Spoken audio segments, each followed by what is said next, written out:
हजरत आदम अलैहिस्सलाम और अम्मा हव्वा को जब जन्नत से निकालकर धरती पर फेंका गया तो उनके साथ दो और अल्लाह की मखलूक थीं, जिन्हें सजा के तौर पर जन्नत से भगाया गया। एक सांप और दूसरा मोर। ये दोनों जब जन्नत में थे तो ये ऐसे नहीं थे जैसे आज दिखते हैं। मसलन जब सांप जन्नत में था तो उसके मुंह से बेहद शानदार खुशबू आती थी, साथ ही जैसे सांप आज रेंग कर चलता है। जन्नत में इसके पैर हुआ करते थे। वहीं मोर जन्नत के सबसे खूबसूरत परिंदों में से एक था। इसके पैर और इसकी आवाज आज से भी बहुत ज्यादा बुलंद हुआ करती थी।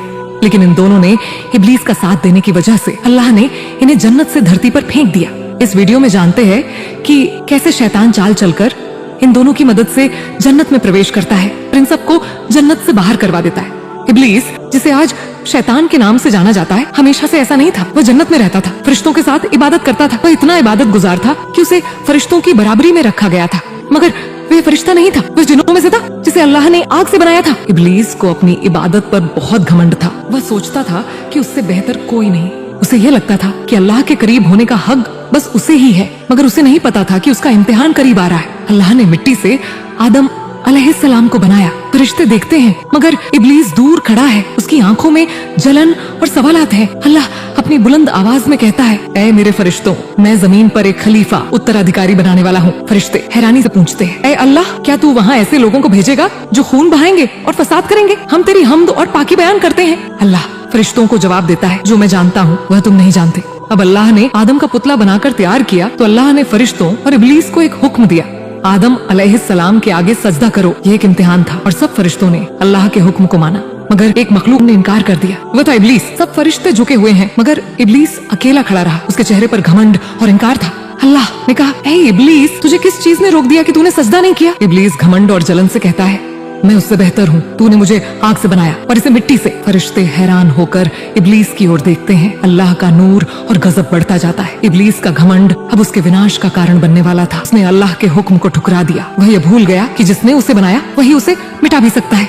अल्लाह गजब के साथ कहता है, तू जन्नत से निकल जा, तुझे मेरी रहमत से दूर कर दिया गया। अब तेरा ठिकाना जहन्नम है। इब्लीस गुस्से से चिल्लाते हुए कहता है, ऐ अल्लाह, अगर तूने मुझे मोहलत दी तो मैं आदम और उसकी औलाद को गुमराह कर दूंगा। मैं उन्हें दाईं से, बाईं से, आगे से, पीछे से घेर लूंगा और तू देखेगा कि उनमें से ज्यादातर तेरी इबादत नहीं करेंगे। अल्लाह गंभीर आवाज में कहता है, जा, तुझे मोहलत दी जाती है, मगर जो मेरे नेक बंदे होंगे उन पर तेरा कोई बस नहीं चलेगा। इब्लीस तेज हवा के साथ जन्नत से बाहर फेंक दिया जाता है। वह आग के तूफान में गुम हो जाता है। इब्लीस अब शैतान बन चुका था, इंसान का सबसे बड़ा दुश्मन। उसने जन्नत को अपने घमंड के कारण खो दिया, मगर अब वह आदम अलैहिस्सलाम और उनकी औलाद को भी धोखा देने के लिए तैयार था। यही वह साजिश थी जिसने इंसानियत की सबसे पहली परीक्षा शुरू की। आज भी यही लड़ाई जारी है। शैतान हमें बहकाने की कोशिश करता है, हमें घमंड में डालता है, गुनाहों की तरफ खींचता है, मगर यह हमारा इम्तिहान है। अगर हम अल्लाह के बताए रास्ते पर चलेंगे तो हम बच सकते हैं, मगर अगर हमने शैतान की सुनी तो हम भी उसी की तरह रहमत से महरूम हो सकते हैं। अब शैतान को जन्नत में जाने से रोक दिया गया था।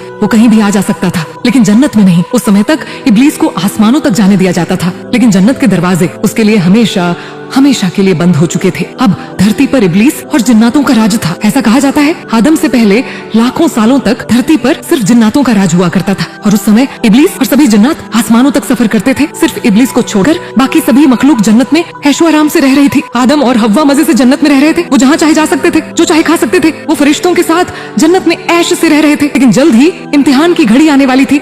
अल्लाह ने आदम और हव्वा से कहा था कि तुम जन्नत में चाहे जहाँ जाओ, चाहे जो खाओ, चाहे जहाँ रहो, लेकिन जन्नत में सिर्फ एक दरख्त है जिसके पास तुम कभी मत जाना। ऐसा कहा जाता है वो दरख्त जिसे अल्लाह ने खाने से मना किया था वो अनाज था। जन्नत में सब चीजें अल्लाह ने ऐसे बनाई, चाहे जितना खाओ, लेकिन कभी टॉयलेट की हाजत नहीं होती। लेकिन अनाज का दाना पेट में जाने के बाद टॉयलेट की हाजत होती है। और जन्नत जैसी पाक जगह में गंदगी की कोई जगह नहीं। इसलिए अल्लाह ने इस खास दरख्त के पास जाने और इसे खाने से मना फरमाया था। शैतान भी इस बात को अच्छे से जानता था। एक दिन शैतान ने सोचा कि इस इंसान की वजह से मुझे जन्नत से बाहर निकाला गया और मैं जिल्लत की जिंदगी जी रहा हूँ। ये जन्नत में मजे से रह रहा है, आदम और हव्वा को जन्नत से कैसे बाहर निकालूं? फिर उसने अपना शैतानी दिमाग चलाकर सांप और मोर को अपने बहकावे में ले लिया। मोर जन्नत का एक बेहद खूबसूरत परिंदा था। शैतान ने मोर की कमजोरी को भांप लिया था।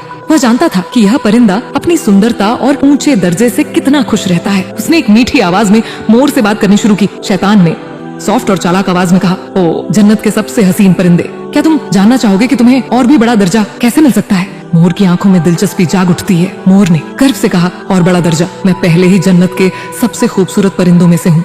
क्या तुम कोई नया राज जानते हो? शैतान धोखेबाजी से हंसते हुए, जन्नत के कुछ रहस्य सिर्फ खास लोगों के लिए होते हैं और मैं जानता हूँ कि वो कौन सा फल है जो अगर खा लिया जाए तो कोई भी अमर हो सकता है। मोर, जो अपनी खूबसूरती और ऊंचे दर्जे का दीवाना था, अब इस नई बात को जानने के लिए और भी उत्सुक हो गया था। वह चाहता था कि उसे भी ऐसे रहस्यों की खबर हो जो और किसी को न हो। मगर एक समस्या थी, शैतान जन्नत के अंदर नहीं आ सकता था। मोर हिचकिचाते हुए, अगर यह सच है तो तुम खुद इस फल को क्यों नहीं खाते? शैतान बनावटी अफसोस के साथ, मुझे जन्नत में दाखिल होने की इजाजत नहीं है, मगर अगर तुम मेरी मदद करो तो मैं तुम्हें ऐसे रहस्य बता सकता हूँ जो अब तक किसी ने नहीं सुने। मोर सोच में पड़ जाता है, फिर धीरे धीरे हामी भरता है। शैतान ने अपनी पहली चाल कामयाबी से खेल ली थी, मगर वह जानता था कि उसे अभी एक और रास्ता चाहिए जो उसे अंदर तक पहुँचा सके। और तब उसकी नजर सांप पर पड़ी। शैतान धीरे धीरे सांप की ओर बढ़ता है। सांप को उसकी मौजूदगी का एहसास होता है, मगर वह शांत बैठा रहता है, जैसे कुछ सोच रहा हो। शैतान मध्यम और चालाक आवाज में सांप से कहा, ओ सबसे होशियार और समझदार जीव, तुम्हारी बुद्धिमत्ता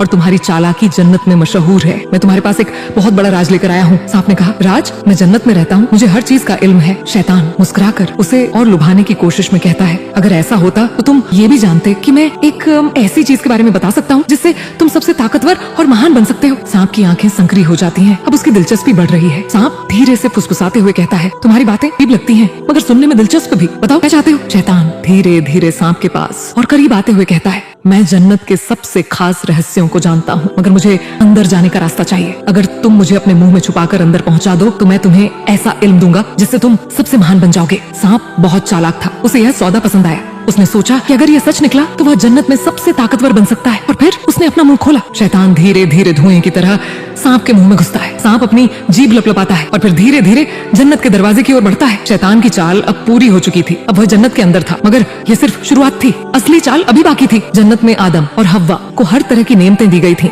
वे जहाँ चाहे जा सकते थे, जो चाहे खा सकते थे, लेकिन सिर्फ एक शर्त थी, उन्हें एक खास दरख्त का फल नहीं खाना था। अल्लाह ने उन्हें साफ तौर पर मना किया था, मगर अब शैतान अपनी चाल चलने को तैयार था। शैतान मिठास भरी आवाज में, आदम, हव्वा, क्या तुम जानना चाहते हो कि जन्नत में हमेशा के लिए कैसे रहा जा सकता है? आदम संदेह भरी आवाज में कहते हैं, तुम कौन हो और ये क्या कह रहे हो? शैतान धोखेबाज मुस्कान के साथ कहता है, मैं तुम्हारा शुभ चिंतक हूँ। मैं चाहता हूँ कि तुम हमेशा जन्नत में रहो, अमर हो जाओ और फरिश्तों जैसे बन जाओ, लेकिन इसके लिए तुम्हें सिर्फ एक छोटा सा कदम उठाना होगा। बस इस पेड़ का फल खा लो। हव्वा के चेहरे पर चिंता और उत्सुकता दोनों झलकती है। वह आदम की ओर देखती है। हव्वा, लेकिन अल्लाह ने हमें मना किया है, हमें इसकी सजा मिल सकती है। शैतान झूठी हमदर्दी के साथ बोलता है, नहीं, अल्लाह नहीं चाहता कि तुम ये राज जानो। इस फल को खाओ और देखो कि तुम्हारी ताकत कितनी बढ़ जाती है। मैं खुद इसे खा चुका हूँ और देखो मुझे कोई नुकसान नहीं हुआ।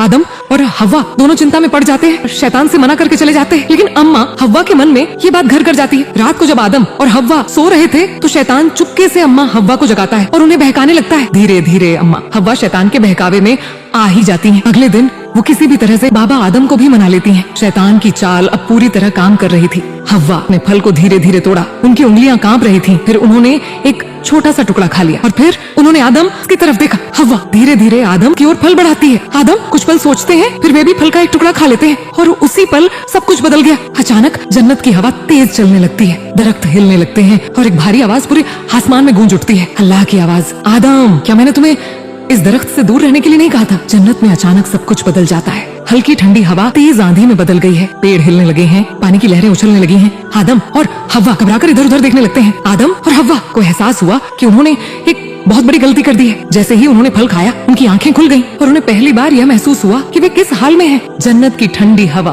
अब उनके लिए अजनबी लगने लगी थी। आदम और हव्वा जल्दबाजी में खुद को ढकने के लिए पत्तियां तोड़ने लगते हैं। उनके चेहरे पर पछतावा साफ झलक रहा है। अल्लाह की गूंजती हुई आवाज आती है, आदम, क्या मैंने तुम्हें इस दरख्त के पास न जाने के लिए नहीं कहा था? क्या मैंने तुम्हें आगाह नहीं किया था कि शैतान तुम्हारा खुला दुश्मन है?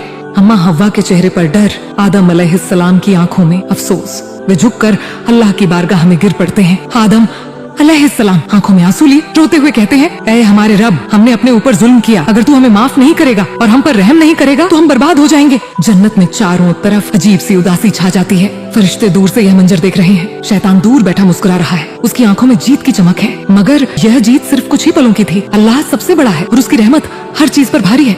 लेकिन अब एक फैसला सुनाया जाने वाला था। अल्लाह का नूर प्रकाश जन्नत में फैलता है, सब कुछ शांत हो जाता है, सिर्फ अल्लाह की आवाज गूंजती है। अल्लाह की आवाज आती है, अब तुम जन्नत में नहीं रह सकते, जाओ, तुम्हें अब धरती पर भेजा जाएगा। वहाँ तुम रहोगे, मेहनत करोगे, तकलीफें उठाओगे, लेकिन अगर तुम मुझसे तौबा करोगे तो मैं तुम्हें माफ कर दूंगा। आदम अलैहिस्सलाम और अम्मा हव्वा रोते हुए सर झुका लेते हैं। फरिश्ते अफसोस से उन्हें देखते हैं। आदम अलैहिस्सलाम और हव्वा के लिए ये बहुत बड़ा इम्तिहान था, मगर उनकी तौबा कबूल होगी या नहीं ये अभी तय नहीं था। अब उन्हें जन्नत छोड़नी पड़ी, मगर सिर्फ इंसान ही नहीं बल्कि और भी दो मखलूकात को सजा मिली। शैतान अब जन्नत से हमेशा के लिए निकाल दिया जाता है। अल्लाह की आवाज आती है, ऐ शैतान, तू हमेशा के लिए धिक्कारा गया। तू अब इंसानों का सबसे बड़ा दुश्मन रहेगा और जो तुझ पर भरोसा करेगा वह गुमराह हो जाएगा। शैतान गुस्से से आग की लपटों में गायब हो जाता है। उसकी चीख हवा में गूंजती है और फिर अल्लाह ने मोर और सांप को भी सजा दी। मोर अपने पंख समेट लेता है, उसकी आंखों में अफसोस। अल्लाह की आवाज आती है, हे मोर, तूने शैतान को अंदर लाने में मदद की, इसलिए तुझे अब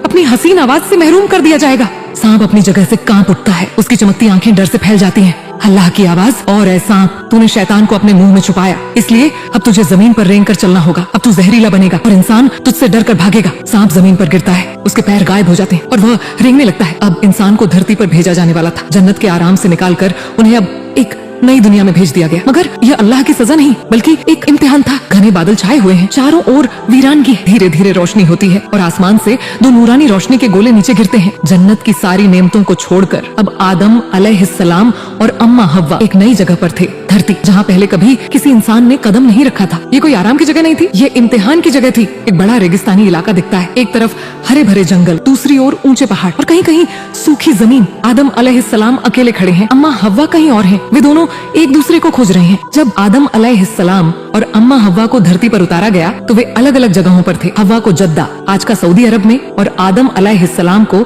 श्रीलंका के एक पहाड़ पर भेजा गया जिसे आज आदम पीक कहा जाता है। आदम अलैहिस्सलाम परेशान होकर इधर उधर देखते हैं। अम्मा हव्वा भी जंगल में चल रही हैं, उनकी आंखों में आंसू हैं। जन्नत की ठंडी हवा की जगह अब गर्मी और सर्दी थी, वहाँ के मीठे फलों की जगह अब मेहनत से उगाए गए खाने थे। अब उन्हें खुद मेहनत करनी थी, खुद खाना ढूंढना था। लेकिन सबसे बड़ी तकलीफ ये थी, वे एक दूसरे से बिछड़ गए थे। आदम अलैहिस्सलाम पहाड़ से नीचे उतर रहे हैं, रो रहे हैं और अल्लाह से माफी मांग रहे हैं। आदम अलैहिस्सलाम अल्लाह से दुआ करते हुए आंसुओं में डूबे हुए, ऐ अल्लाह, हमने गलती की, मगर तू सबसे बड़ा रहम करने वाला है, हमें फिर से अपने करीब कर ले। अम्मा हव्वा भी जमीन पर सजदा करती हैं, उनकी आवाज कांप रही है। आदम अलैहिस्सलाम और अम्मा हव्वा दोनों को अपनी गलती का एहसास था। वे तौबा कर रहे थे, मगर वे एक दूसरे को नहीं देख सकते थे, एक दूसरे की आवाज नहीं सुन सकते थे। यह उनके लिए सबसे बड़ी सजा थी। धीरे धीरे दोनों सफर करना शुरू करते हैं, एक दूसरे की तलाश में। दोनों अलग अलग दिशाओं में चलते रहे कई सालों तक। ये धरती उनके लिए नई थी, यहाँ की सर्दी, गर्मी, भूख और प्यास, ये सब अब उनकी जिंदगी का हिस्सा था। मगर उन्होंने हिम्मत नहीं हारी, वे अल्लाह की रहमत पर यकीन रखते थे।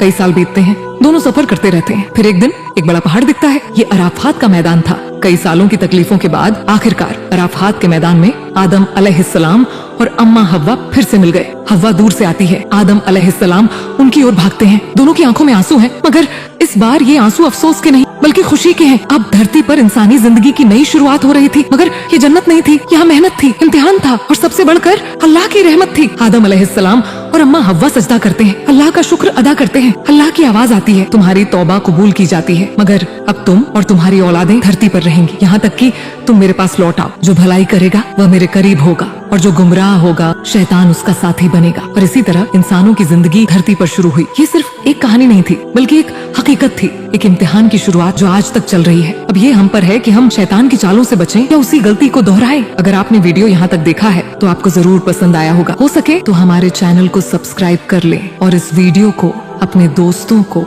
जरूर शेयर करें। अल्लाह हाफिज।